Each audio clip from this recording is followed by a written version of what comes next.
होनी चाहिए, मैं कौन सा जीवन जीना चाहता हूँ, किस तरह से मुझे शांति मिलेगी, किस तरह से हमें भक्ति प्राप्त होगी, घर बैठे कहीं जाना न पड़े। इच्छा बनती है तो बहुत दूर से आए हैं, हो जाएगा आपकी मनोकामना पूरी। ठीक, आपको ज़्यादा टाइम नहीं लगेगा जो चीज़ की खोज में आए, क्योंकि जैसा अभी दिनचर्या बनाए हुए हैं तुरंत सेट कर जाए। सीताराम दोस्तों, स्वागत है आप सबका आपके YouTube चैनल श्री सीताराम कृपा में। मैं अभी गुरुदेव की श्री चरणों में ही हूँ, देख सकते हो पीछे कुटिया है। तो आज फिर से सत्संग लेते हैं महाराज जी का। के बाद और 6 बजे संध्या तक गृहस्थी में रह के चाहे घर में रह के उसके बस का नहीं है भजन करना, नहीं होगा, मुँह से निकलेगा ही नहीं। तो सुबह की 8 बज गई, अब बेचारे को ड्यूटी जाना है, तो ड्यूटी जाएगा कि वो मंत्र कर जाए। बड़ा मुहूर्त में क्या घंटा भजन करेगा महाराज जी? 1 घंटा कर लिया तो 3 घंटे के बराबर, लेकिन रोज करेगा उसको। आज शाम में महाराज जी कितना बजे? शाम में भी 1 घंटा कर लो, गृहस्थी जीवन में हो तो इससे ज़्यादा होगा ही नहीं, तो 1 घंटा बहुत है। 6 बजे के बाद, 6 से 7 के बीच में। हाँ, संध्या होने के बाद, संध्या के बाद, सूर्यास्त के बाद भजन किया जाता है। सूर्यास्त होने के बाद में, और सुबह में सूर्यास्त होने से पहले। हाँ, इतना करेगा ना तो जमा होते जाएगा, वो खंडित नहीं होगा, क्योंकि उस समय उसको कोई टोकता नहीं है ना, उठता ही नहीं है कोई, तो टोकेगा क्या? जब सो के उठेगा तब तो टोकेगा। हम उसके उठने से पहले हम अपना काम कर लेंगे। ऐसा करने वाले हमारे 50 भगत हुए। बताया महाराज जी 1 मिनट फुर्सत नहीं मिलता, लेकिन आपसे जब से बताए ब्रह्म मुहूर्त में उठ करके भजन करने का, तो मैं 1.5 घंटा फास्ट उठता हूँ। जब मेरे बच्चे उठते हैं, पत्नी उठती है, तब तक मैं नहा धो करके भगवान का 1 घंटा भजन करके फिर उसके सामने हाजिर हो जाता हूँ। तो बोल कौन सा काम है? ऐसा एक्टिव है, करने वाला कर सकता है, नहीं करने वाला 24 घंटा का रात दिन होता है, उसको टाइम ही नहीं मिलेगा। टाइम मिलता है तो भी नहीं करता महाराज नहीं जी। करेगा। हाँ, टाइम मिलने के बाद भी नहीं इसी के चिंतन में बना रहता है। आज ये किया हूँ तो कितना पैसा आएगा, आज ये किया हूँ तो वो कितना देगा, आज ऐसे किया, यही तो दुनिया में। और क्या करता है दिन भर बिजनेस में? 10,000 का बिका तो सोचता है कि अरे 50,000 का रोज बिकता, और नहीं।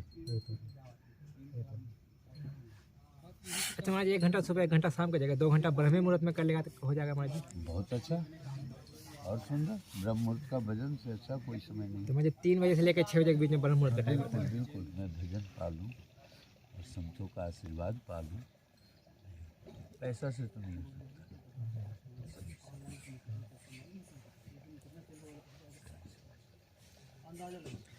अरे आपको त्यागने की जरूरत है नहीं, कुछ त्यागने के लिए तो बचा नहीं, ऐसे ही त्यागी बनी हुई है। तो ये चीज़ बहुत जल्दी बनती है, तो बहुत दूर से आए हैं, हो जाएगा आपकी मनोकामना पूरी। ठीक, शाम जो नियम रेगुलर से करेगा ना, उसको ठीक अभी के समय में 41 दिन के बाद उसको अनुभूति होने लगेगी। और बताइए,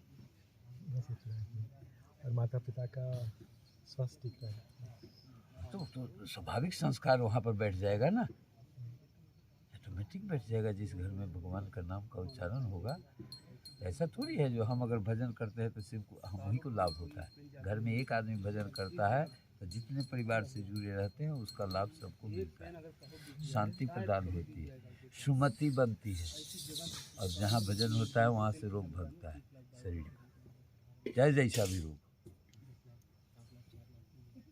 हम लोग को 37-38 साल हो गया साधना करते, कभी कोई रोग नहीं देखा, कभी बुखार नहीं देखा, जबकि अकेला रहता हूँ जंगल में।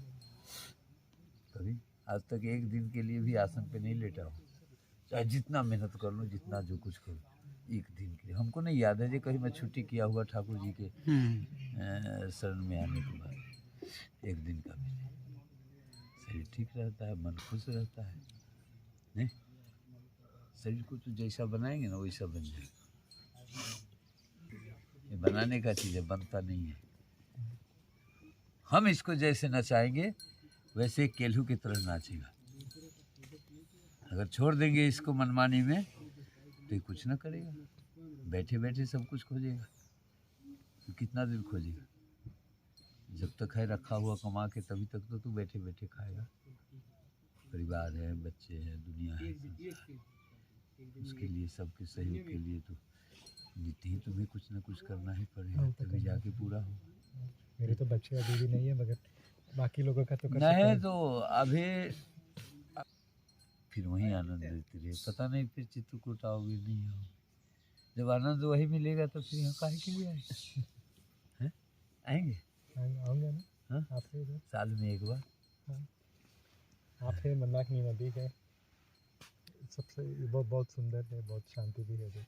हाँ, शांति के मामले में तो खैर जगह का चटा लेगा तो ले लो, वहाँ है चटाई संदूक के ऊपर। अगर शांति मिलती है मनुष्य को तो चित्रकूट में मिलती है। ये तप लोक है ना, वैराग की भूमि है, चित्रकूट धाम है।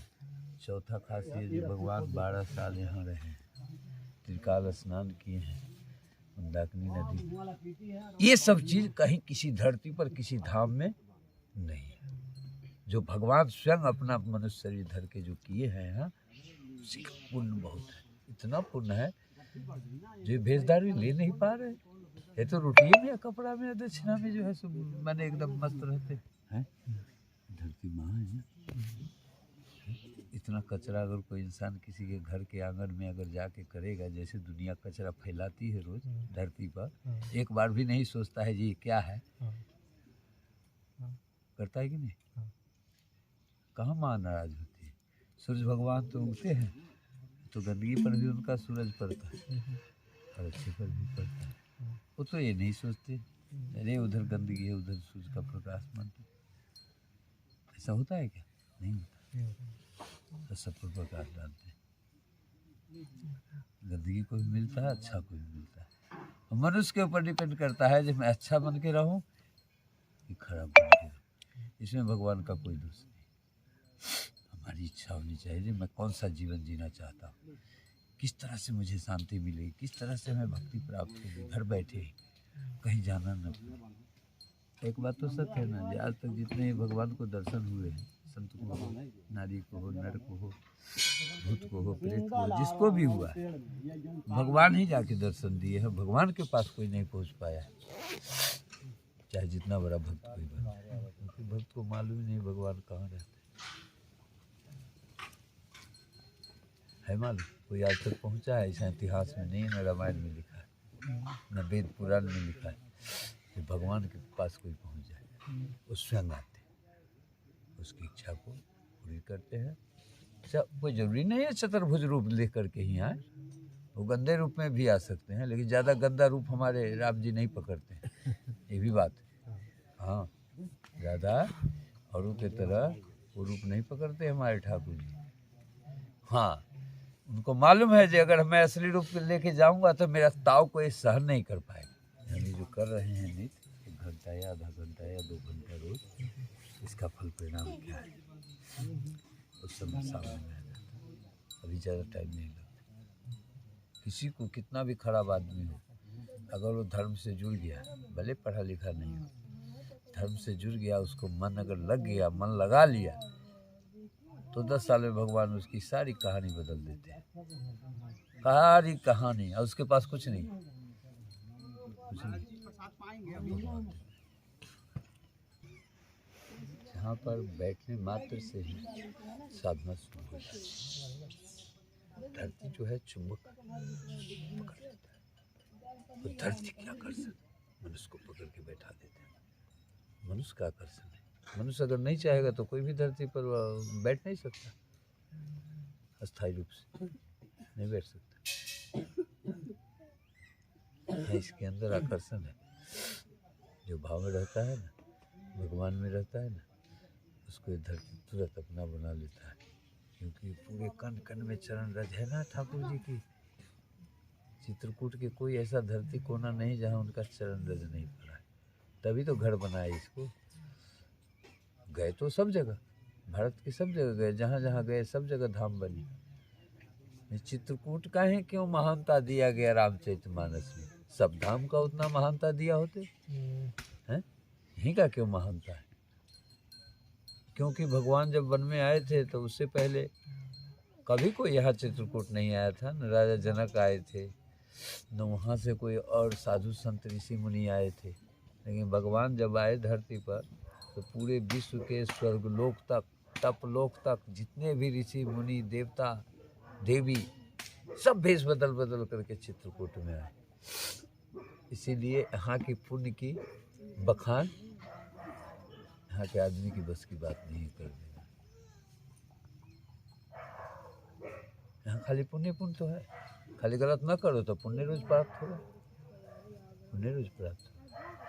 कोई जीव न मरे अपने हाथ से, किसी को मुँह से कोई वचन न निकले, किसी से फालतू बोलना न पड़े, जितना में हो उतना में अपना हम सुबह शाम अपना भजन कर रहे हैं। कोई है तब भी ठीक, नहीं है तब भी ठीक।